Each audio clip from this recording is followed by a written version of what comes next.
एक आदमी की जिंदगी में एक वक्त आता है जब वो समझता है कि दुनिया में दो तरह के लोग होते हैं।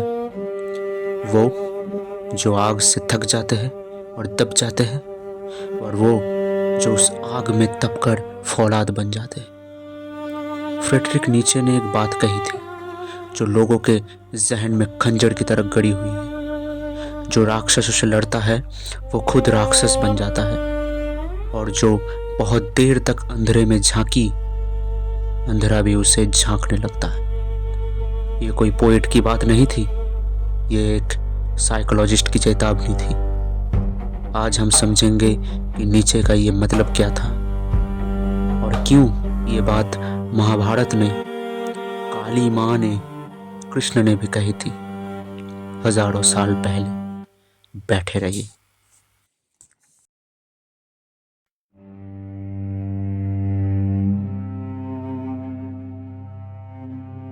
दुनिया में ज़्यादातर फिलोसोफर्स ने यह सोचा कि इंसान एक रैशनल यानी तर्कसंगत प्राणी है। उनका मानना था कि हम सोचते हैं फिर काम करते हैं, पहले विचार फिर कार्य। लेकिन फ्रेडरिक नीचे ने इस बात पर थूका। नीचे खुद को फिलोसोफर नहीं मानता था, वो खुद को एक मनोवैज्ञानिक, एक साइकोलॉजिस्ट कहता था। उसका काम था लोगों के चेहरे के पीछे देखना, संस्कृतियों के नीचे देखना, उनके अंदर की सड़ी हुई, छुपी हुई, गीली और अंधेरी सच्चाई को बाहर निकलना। वो कहता था इंसान के अंदर एक आटे है, एक अंधेरा जो ज़्यादातर लोग देखना पसंद नहीं करते क्योंकि वो सच है। मार्क्स, फ्रॉयड और नीचे तीनों को दुनिया मास्टर्स ऑफ सस्पिशन कहती है, क्योंकि इन्होंने ये दिखाया कि जो हम सोचते हैं कि हम क्यों काम करते हैं वो झूठ है। हम सोचते हैं कि हम दया से किसी की मदद करते हैं, हम सोचते हैं कि हम सच बोलते हैं क्योंकि सच अच्छा होता है, हम सोचते हैं कि हमारे फैसले रीजन से आते हैं। लेकिन नीचे कहता था ये सब एक पर्दा है, एक नकाब है, और इस नकाब के पीछे कुछ और ही चुपचाप काम कर रहा है।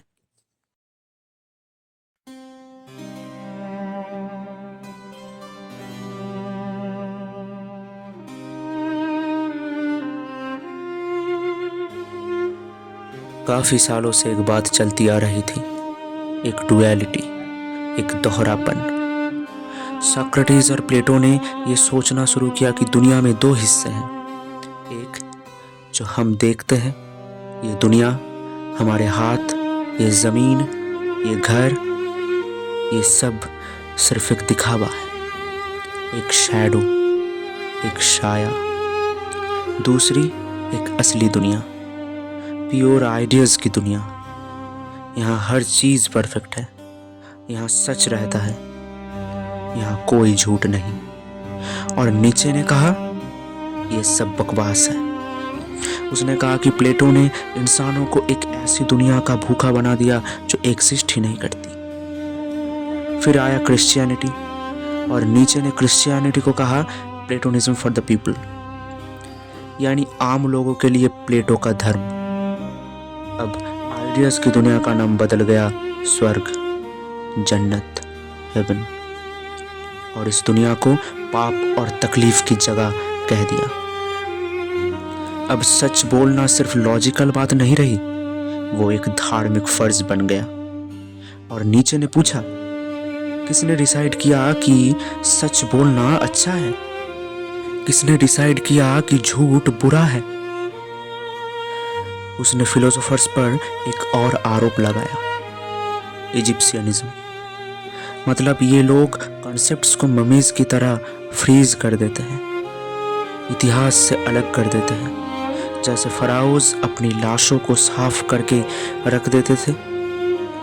लेकिन सच्ची दुनिया रुकती नहीं, सच्ची दुनिया बहती है, बदलती है। जीवन एक नदी है जो कभी नहीं रुकती। नीचे कहता था इटर्नल फ्लक्स, यानी आबदी बदलाव। और कोई भी कंसेप्ट्स जो इस बदलाव को मना करे वो कंसेप्ट्स मरा हुआ है।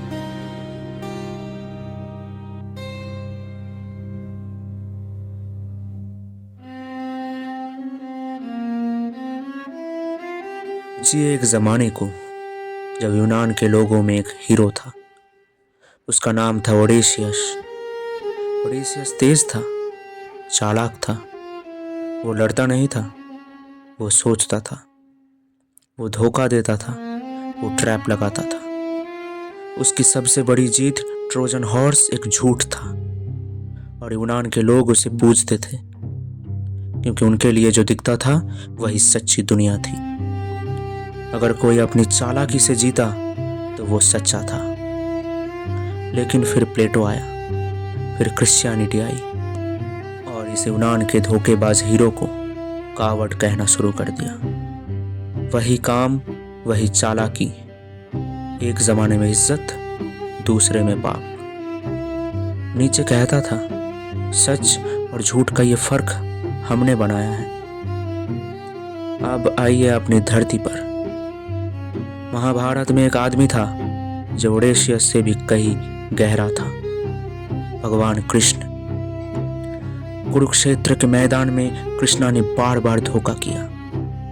द्रोणा को मारने के लिए झूठ बुलवाया, कर्ण को उसके कवच कुंडल से भटका कर छुड़वाया, जयद्रथा को सूरज को छुपा कर मारा। और किसी ने उन्हें कावड़ नहीं कहा क्योंकि हमारे शास्त्रों में धर्म सिर्फ सच बोलना नहीं था, बड़ा बैलेंस था, एक कॉस्मिक ऑर्डर।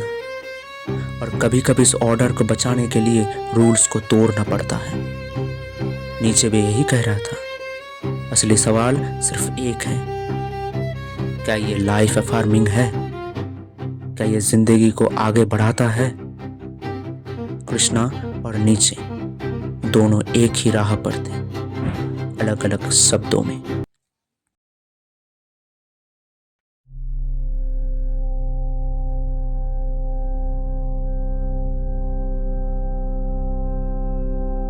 आते हैं उस जगह पर जहां ज्यादातर लोग जाना नहीं चाहते, अपने अंदर। नीचे ने कहा इंसान के अंदर जो चीज सबसे ज्यादा काम करती है वो विल टू पावर है, यानी शक्ति की इच्छा, काबू पाने की इच्छा। दया, उसके पीछे भी शक्ति की भूख है। जब तुम किसी की मदद करते हो, एक हिस्सा अंदर से कहता है मैं इनसे बेहतर हूं। ये एक सटल छुपा हुआ पावर ट्रिप है। नीचे कहता था सच्चाई को सुनने की आदत डालो, भलाई से ज्यादा। और फिर वो एक और बात कहता था जो दुनिया को हिला देती थी। इंसान के अंदर क्रूएल्टी यानी जुल्म की इच्छा बेक्ड इन है, वो हर इंसान के अंदर है। कभी कभी वो स्पोर्ट्स में निकलता है, कभी कंपटीशन में, कभी अपने आप को तोड़ने में। मैं अपने आप को मारूंगा अगर मैंने ये काम नहीं किया। वो कहता था इविल इमोशंस यानी कि नफरत, ईर्ष्या, ये सब जिंदगी को चलाने वाली ताकतें हैं। हम इन्हें दबाते हैं, इन्हें छुपाते हैं, इन्हें पाप कहते हैं, लेकिन वो जाती नहीं, वो अंदर ही अंदर जमा होती रहती है और फिर एक दिन वो बाहर निकलती है टूटकर, एक बार में।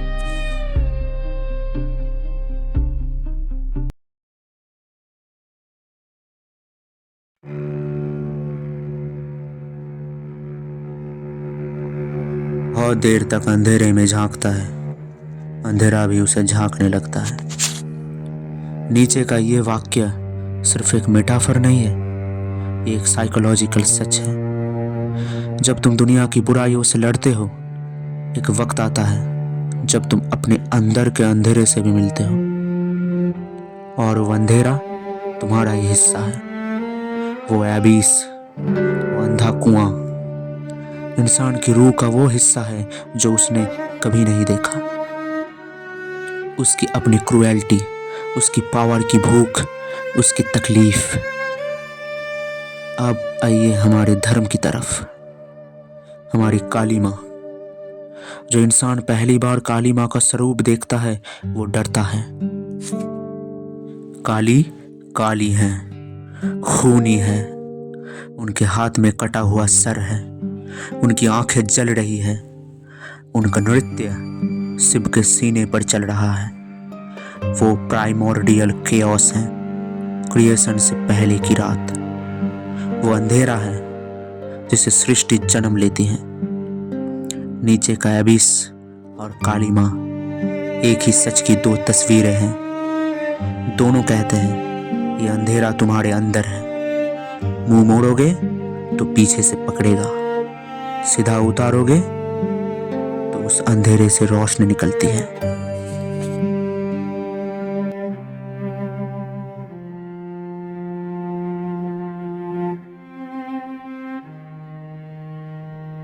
वो सवाल जो इस पूरी बात की जान है, जब तुम दुनिया की बुराई से लड़ते हो, जब तुम दुश्मनों से लड़ते हो, जुल्म से लड़ते हो, तुम कब राक्षस बन जाते हो। जो राक्षसों से लड़ता है वो देखे कि वो खुद राक्षस न बन जाए। जब तुम नफरत को नफरत से लड़ते हो तुम नफरत बन जाते हो। जब तुम हिंसा को हिंसा से लड़ते हो तुम हिंसा बन जाते हो। जब तुम किसी की बेरुखी को अपनी बेरुखी से जवाब देते हो, अब दोनों के बीच फर्क क्या रहा। सोचिए उन लोगों के बारे में जिन्होंने किसी जालिम को सजा देने के लिए खुद जालिम तरीके अपनाए। सोचिए उन नेताओं को जिन्होंने देश के दुश्मनों से लड़ते लड़ते अपने ही लोगों को मारना शुरू कर दिया। वो पल जब तुमने तय किया कि जुल्म जरूरी था, तुम राक्षस बन गए थे। जो लोग दुनिया से भाग जाते हैं, सन्नास ले लेते हैं, वो भी हारते हैं, क्योंकि जो तुमने बंद किया है वो अंदर अंदर घूमता रहता है और एक दिन वो टूट के बाहर आता है और तुम खुद हैरान हो जाते हो।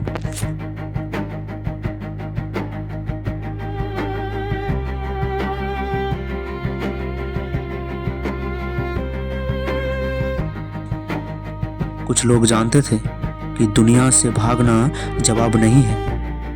वो तांत्रिक साधक थे जो वीर पद पर चलते थे। उनकी साधना ये नहीं थी कि पाप वाली चीजें आंखों से दूर रखें। उनकी साधना ये थी कि वो इन चीजों के आमने सामने बैठ जाए और फिर भी उनके गुलाम न बने। वो मसान में बैठे, वो अंधेरे में गए, वो वहां गए जहां दूसरे डरते थे और वापस आए बदले हुए। वही नीचे बोल रहा था, सच्ची ताकत ये नहीं कि तुम्हारे अंदर बुरी इच्छा ही ना हो। सच्ची ताकत ये है कि वो इच्छा हो और तुम उसे रोके रहो अपनी मर्जी से। कोई स्लेव इसीलिए चैन से नहीं बैठता कि वो एक अच्छा इंसान है। कोई स्लेव चैन से इसीलिए बैठता है क्योंकि उसके पास कोई ऑप्शन नहीं है। सच्चा नेक इंसान वो है जिसके पास ऑप्शन था और फिर भी उसने बेहतर राह चुनी। नीचे इस इंसान को कहता था उबरमेंच, यानी कि सुपरमैन। वो जो अपने अंदर के राक्षस को जानता है, पहचानता है और उसे मास्टर कर लेता है। दबाता नहीं। तुम उसे क्रोध दिलाओ वो जानता है लेकिन वो टूटता नहीं। तुम उसे लालच दिखाओ वो देखता है लेकिन वो बिकता नहीं। वो अपनी छुपी हुई ताकतों का मालिक है, ना उनका गुलाम।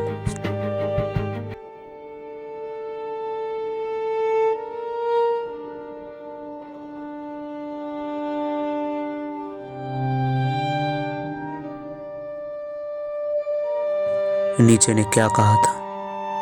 राक्षस से मत लड़ो का मतलब ये नहीं था कि बुरा काम मत करो। उसका मतलब था अगर तुम उस बुराई के तरीके अपनाते हो तुम हार गए हो पहले ही। बुराई जीती, उसने बस एक नया चेहरा अपनाया। और अभी इसमें मत झांकना का मतलब ये नहीं था कि अपने अंदर की बुराई से आंखें बंद करो। उसका मतलब था अगर तुम अपने अंदर के अंधेरे को बिना तैयारी के देखोगे तो तुमको निकाल लेगा। असली बात यह है, पहले खुद को देखो पूरी तरह, बिना नकाब के, बिना एक्सक्यूज के। अपनी क्रूएल्टी देखो, अपनी पावर की भूख देखो, अपना डर देखो। मत डरो इनसे, मत छुपाओ इनसे, बस इन्हें समझो। यही काली का सच था, यही कृष्णा का सच था, जो अर्जुन को कुरुक्षेत्र में बताया था। अपना काम करो, अपनी शक्ति से मुंह मत मोड़ो, लेकिन अपनी शक्ति के गुलाम मत बनो। एक आदमी जो अपने राक्षस को नहीं जानता, वो राक्षस है और उसे पता भी नहीं। एक आदमी जो अपने अंदर के राक्षस को जानता है, वो उबरमंच बन चुका है।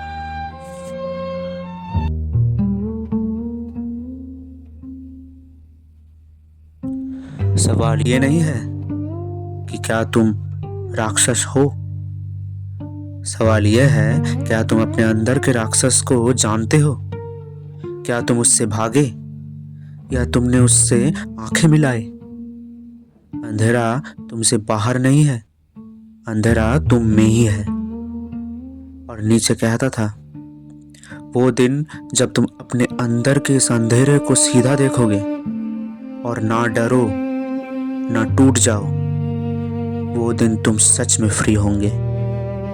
आज के लिए इतना काफी है, लेकिन सोचो, रात को जब सब खामोश हो जाए और कुछ अंदर से सुनता हो।